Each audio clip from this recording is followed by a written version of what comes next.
Manhattan, Whitmore Foundation Gala. Grace Morgan adjusted her black cocktail dress for the 10th time as she watched Manhattan's elite mingle in the opulent ballroom of the plaza. As a PR coordinator, she was here for work, not pleasure. But 3 glasses of champagne later, that distinction was getting blurry. "Grace, you need to see this," whispered Emma, her best friend and the event photographer tugging her arm.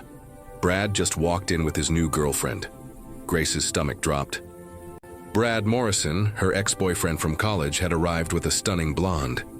It had been 2 years since their amicable breakup when they realized they wanted different things in life. But seeing him so happy with someone else still stung a little.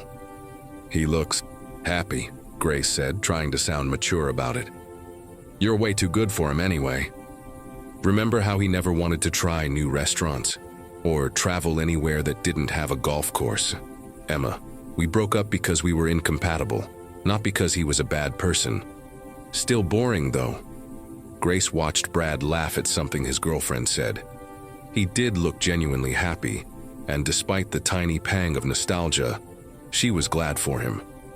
Really, she was just feeling a bit melancholy about being perpetually single, while everyone around her seemed to be pairing off.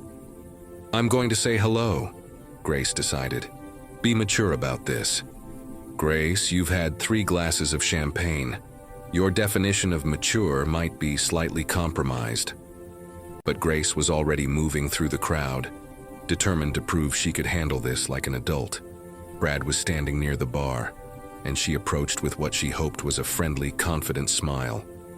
"Brad, hi!" she called out, a little louder than intended. He turned, and for a moment Grace forgot what she was going to say. In that champagne-hazed moment of awkwardness, she did the first thing that came to mind, to show how totally fine and unaffected she was. She reached out to give him a friendly kiss on the cheek. Except Brad moved at the last second to introduce his girlfriend to someone else, and Grace's friendly peck landed squarely on the lips of the man standing behind him. A complete stranger. A tall stranger with ice-cold green eyes who was watching her with a mixture of surprise and what looked like amusement. He didn't push her away. In fact, his hand had moved to her waist in an almost protective gesture.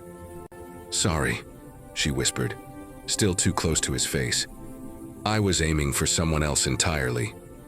"Lucky me," he replied, his voice low with a slight British accent. "Though I have to say, your aim could use some work." The ballroom had fallen silent. Grace could feel hundreds of eyes on them, phones being raised, camera flashes going off. Her brain finally processed the situation.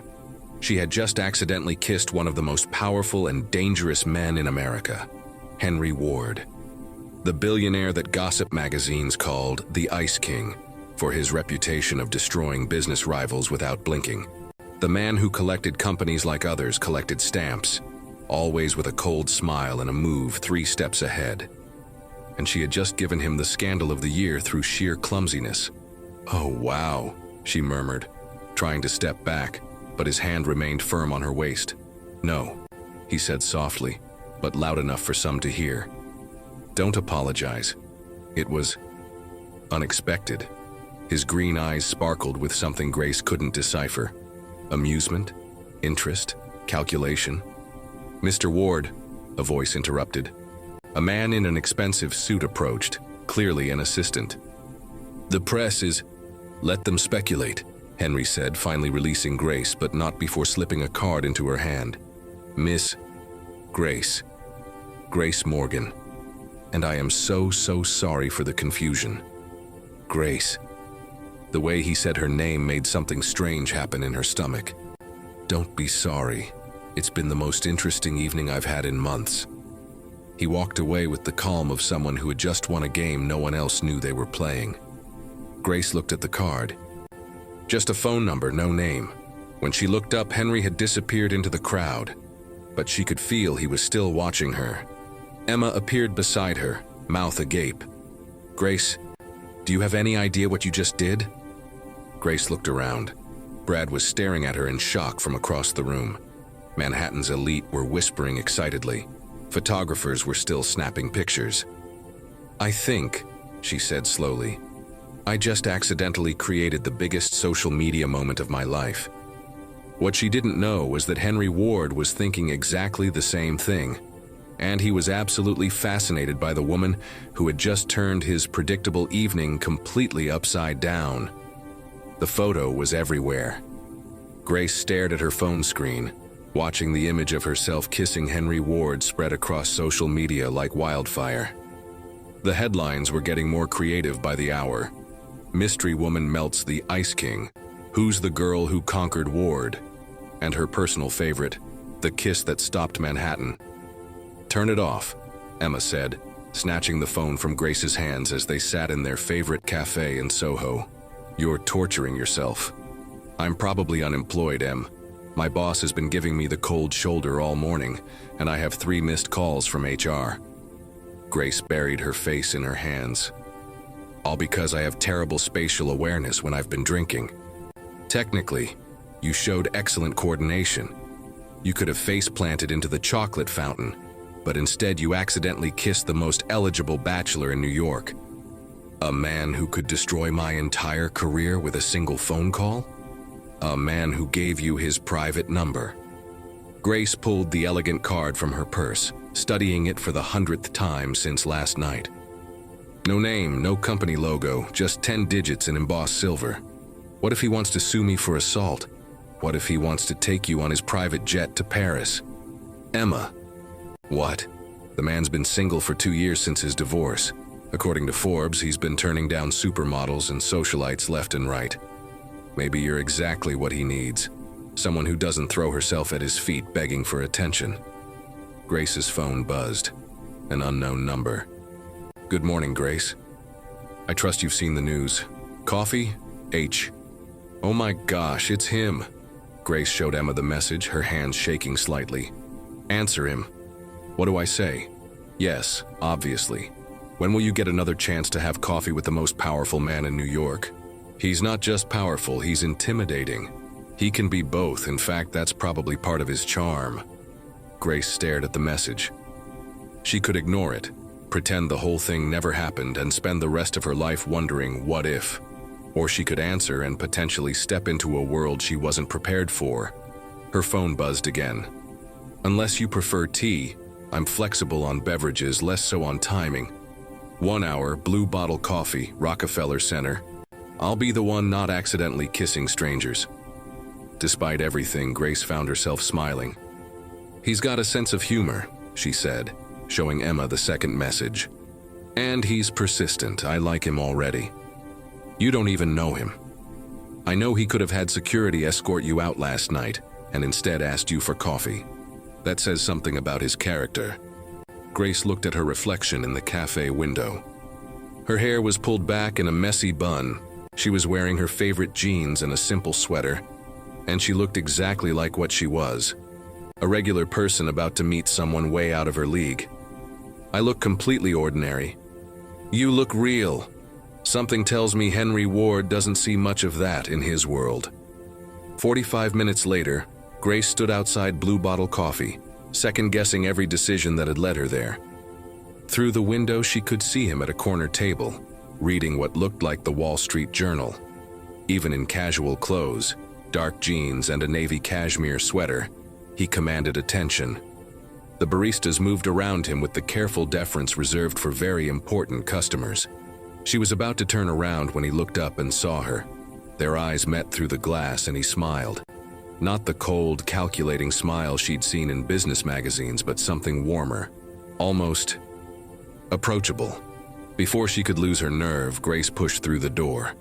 You came, he said, standing as she approached. Up close, without the champagne haze and formal lighting, she could see he was even more attractive than she'd remembered. I wasn't entirely sure you would. I wasn't sure either, Grace admitted, accepting the chair he pulled out for her. This whole situation is pretty surreal. Honest. I appreciate that. He signaled the barista. Coffee? Or are you more of a tea person? I realized I made an assumption in my text. Coffee's perfect. Strong coffee. I didn't sleep much last night.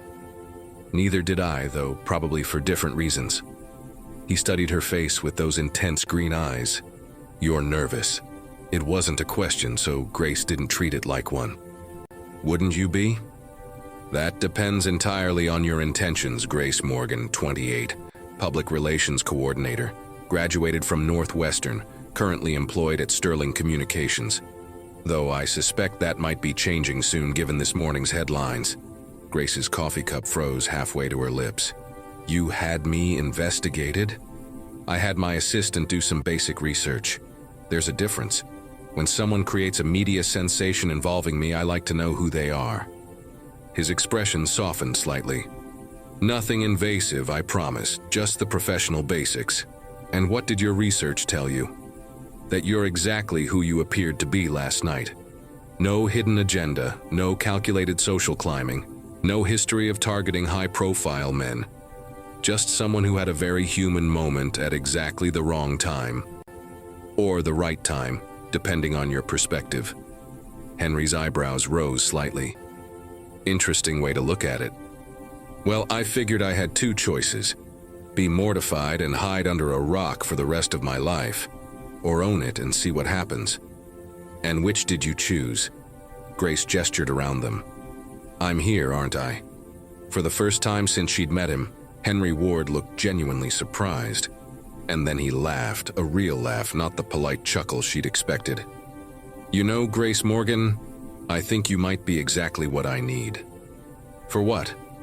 Henry leaned back in his chair, studying her with renewed interest. How would you feel about a proposition? Grace set down her coffee cup carefully, trying to read Henry's expression. A proposition? That sounds ominous. On the contrary, I think you'll find it mutually beneficial. Henry pulled out his phone and showed her the screen. Social media notifications were still flooding in, thousands of comments, shares, and speculation about their kiss. Do you see this? Hard to miss it. I'm trending on Twitter, never thought that would happen to me. The media is calling it the romance of the century. Ice King falls for mystery woman. The kiss that changed everything. My publicist has fielded 47 interview requests since this morning. Grace winced. I'm so sorry. I never meant to create this circus. Don't apologize. This is the most positive press I've received in years. Henry leaned forward, his business instincts clearly kicking in. My usual media coverage focuses on corporate acquisitions, lawsuit victories, or speculation about my personal life. None of it particularly flattering. But this makes me look human. You are human, Grace said, then immediately felt silly for stating the obvious. Not according to the New York Times. Last month they called me a corporate shark who wouldn't recognize genuine emotion if it kissed him in the face. Henry's mouth quirked up at the corner. Turns out they were more prophetic than they knew. Despite her nervousness, Grace laughed. So what exactly are you proposing? A partnership.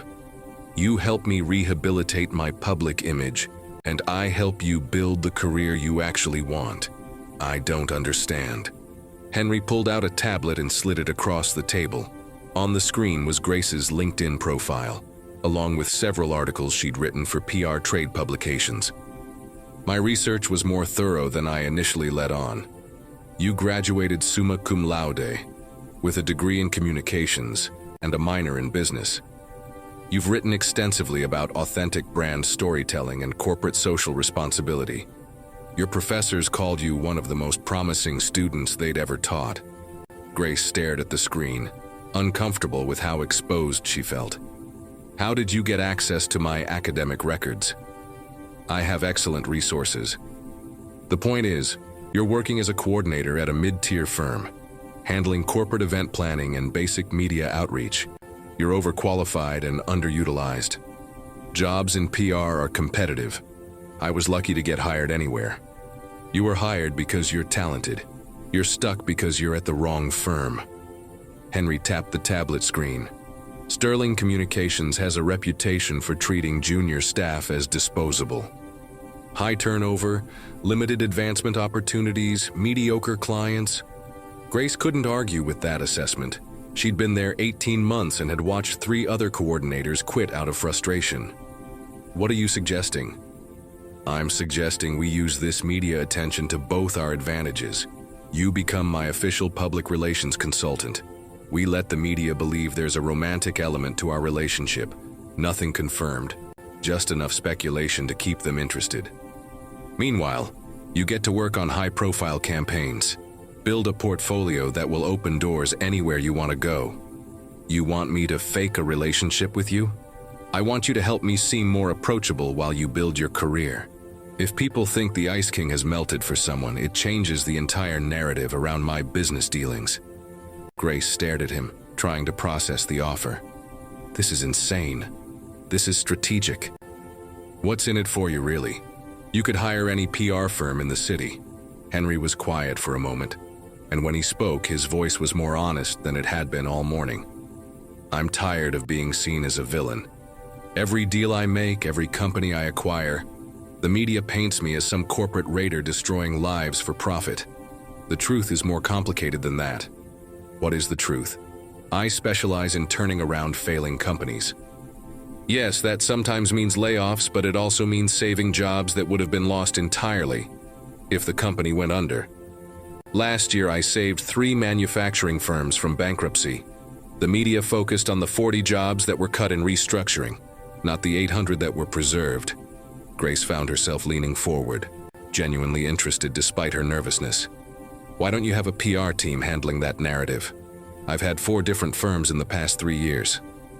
They all try to make me into something I'm not, either softer than I am, or they lean into the villain image because it's easier to market. Henry met her eyes. You're the first person in a long time who's looked at me like I'm just a person. You are just a person. A very wealthy, somewhat intimidating person, but still a person. Exactly. And that's what I need help showing the world. Grace sat back in her chair, overwhelmed. This is a lot to process. I know. But consider this. What's your alternative? Go back to Sterling Communications and hope your boss doesn't fire you for creating negative publicity? Spend the next 5 years planning corporate retreats and writing press releases about quarterly earnings? The thought made Grace's stomach sink. She'd dreamed of doing meaningful work in communications, maybe even starting her own firm someday. But she'd been so focused on just surviving in her current job that she'd stopped thinking about her actual goals. What would this partnership actually look like? You'd work as an independent consultant.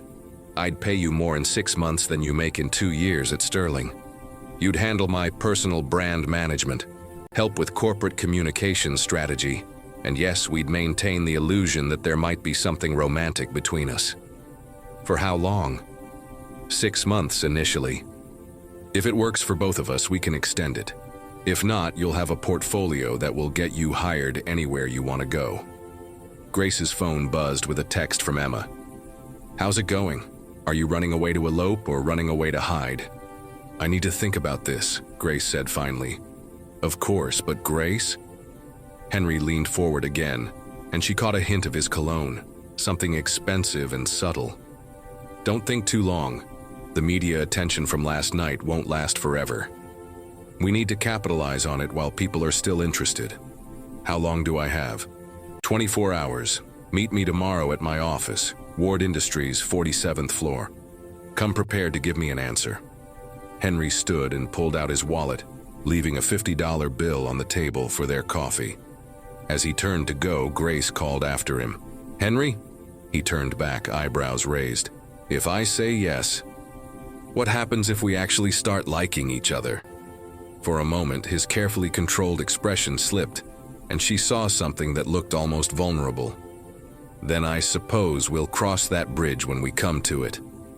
After he left, Grace sat alone with her coffee, staring at the business card he'd left behind. This time it had his full name and company information embossed in elegant silver lettering. Her phone rang. Emma. Well, how did it go? Are you still alive? I think, Grace said slowly. I just got offered the opportunity of a lifetime. Or I'm about to make the biggest mistake of my life. Knowing you, probably both. So what are you going to do? Grace looked out the window at the busy Manhattan street, watching people hurry past with their own dreams and ambitions and complications. I honestly have no idea. But even as she said it, Grace realized that for the first time in months she felt truly excited about the possibilities ahead of her. Terrified, but excited. Maybe that was exactly what she needed. Grace spent the rest of the day walking through Central Park, her mind spinning with Henry's proposition.